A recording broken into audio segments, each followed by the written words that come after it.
नित्य स्वामी दर्शन 31 डिसेंबर. श्री गणेशाय नमः. श्री गुरुदेव दत्त. माझ्या प्राणप्रिय स्वामी भक्तांनो, अक्कलकोट निवासी श्री स्वामी समर्थ हे आपल्या प्रत्येकाचे आराध्य दैवत आहेत. श्री स्वामी समर्थ स्वामी स्वामी समर्थ हा आपला आयुष्य यशस्वीपणे जगण्याचा शाश्वत मंत्र आहे. अक्कलकोट हे आपले एकमेव आश्वासक माहेर आहे. आपल्या राहत्या घराजवळच स्वामींचा मठ हे आपले आनंद वास्तव्य आहे. स्वामींच्या अखंड सहवासात वावरणारे आपण अत्यंत भाग्यवान भक्त आहोत. चैत्र वद्य त्रयोदशी शके 1800 या दिवशी स्वामींनी आपल्या अवताराची समाप्ती केली. ह्या घटनेला आता 125 वर्ष होऊन गेली. स्वामींनी केवळ आपल्या अवतारी देहाची खोड सोडली, परंतु ब्रह्मांडव्यापी स्वामी आपल्यातच सूक्ष्म स्वरूपात वावरत आहेत हे कधी विसरू नका.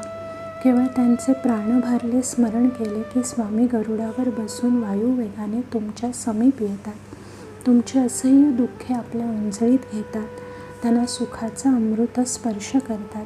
अनुभव असा आहे की आपले प्रत्येकाचे प्रापंचिक आयुष्य जगत असताना निर्माण झालेली सर्व दुःखे केवळ स्वामींच्या स्मरणाने नाश पावतात. स्वामींचे शाश्वत शब्द सतत निनादत राहतात. तू भिवू नकोस, मी तुझ्या पाठीशी उभा आहे. माझ्या प्राणप्रिय स्वामी भक्तांनो, गेले वर्षभर आपण स्वामींच्या नित्यस्मरणात त्यांच्याच आश्वासक मायाभरल्या सहवासात वावरत होतो. केवळ स्वामींचे चरित्र कथन करणे हा माझा हेतू नव्हता, तर स्वामींच्या नामस्मरणात अखंड दंग रहा हे मला तुम्हाला सांगायचे होते.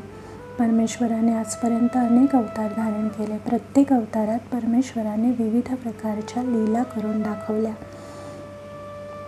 श्री स्वामी समर्थांच्या रूपात परमेश्वराने आपल्याला आवर्जून एकच गोष्ट पुन्हा पुन्हा सांगितली की आयुष्य जगत असताना घाबरू नका.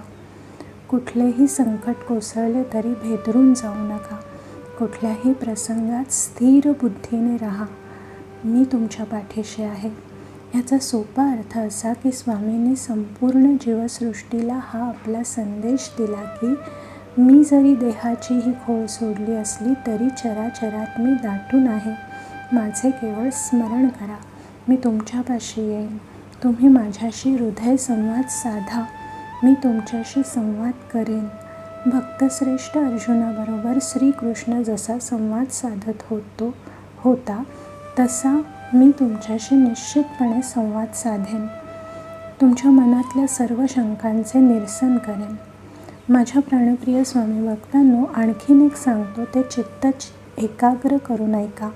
स्वामी स्वतःहून तुमच्या सहवासात येतात, तुमच्याबरोबर राहतात. स्वामी घरी येऊन गेल्याच्या कितीतरी खुणा आपल्या घरात उमटलेल्या असतात. स्वामी कधी चंदनगंध होऊन तुमच्या घरी अचानक प्रकट होतात, कधी मानवी रूपात येऊन प्रसाद घेऊन जातात. कितीतरी भगिनींच्या घरी स्वामी राखी पौर्णिमेच्या दिवशी येतात, राखी बांधून घेतात आणि त्या आपल्या बहिणीचे नातेसंबंध प्राणपणाने जपतात. कितीतरी वेळा स्त्री रूप धारण करून आपल्या परमभक्ताची बहीण होतात आणि आपल्या प्राणप्रिय भावाला राखी बांधतात.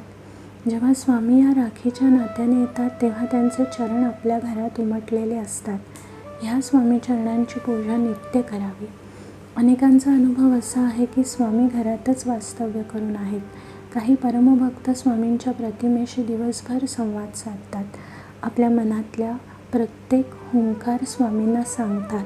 आपला आनंद स्वामींबरोबर लुटतात.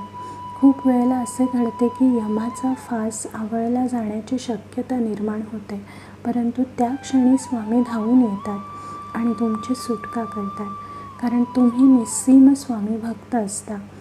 स्वामींची सेवा अपुरी राहिलेली असते, ती पूर्ण व्हावी म्हणून स्वामी तुमची मरण सुटका करतात. स्वामींची एकच इच्छा असते की माझा प्रत्येक भक्त मोक्षाचा प्रवासी व्हायला हवा.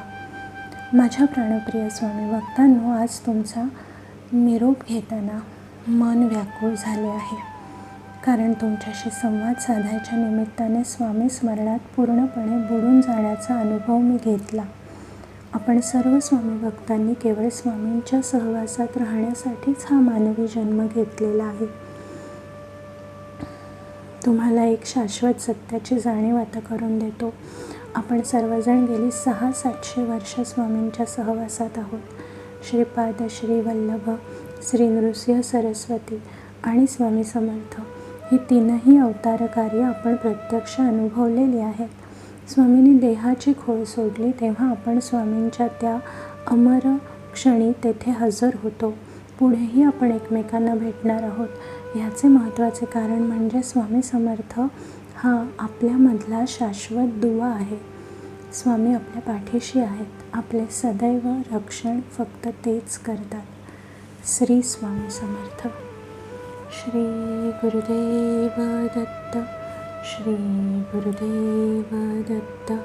श्री गुरुदेव दत्त.